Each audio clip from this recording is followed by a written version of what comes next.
Amal, meaning hope, was born 2 months premature. She died after just 4 days, her family says, a baby born into war in northern Gaza. It's a result of her early birth, the head of paediatrics says, which is a result of malnutrition and starvation of her mother. This is the 4th child that's died in this department this week. Amal's father says they were displaced with no shelter, food or water. A real starvation, he says. My girl died because of this. Hospitals across Gaza are full of malnutrition cases, doctors say, needing special care that simply does not exist. Yunus is 9 years old. His mother takes off his T-shirt to show the painful evidence of malnutrition and extreme dehydration. She says he was healthy until they were displaced multiple times, from northern Gaza to Rafah to a beach area where she says they don't even have a tent. Food was no longer available, his mother says. There were bad living conditions and polluted water. I'm losing my son in front of my eyes.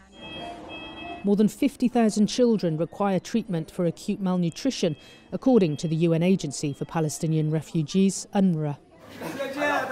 8 months of war have decimated the health system, water sanitation and food distribution.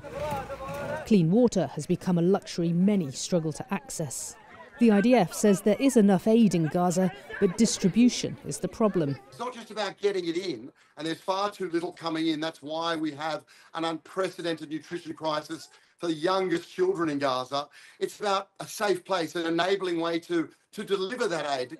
Aid groups say lawlessness on the ground is making their job of delivering aid to those who need it increasingly dangerous.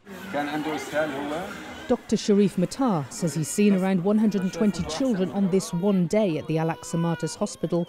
He estimates up to 20% of them were suffering from malnutrition.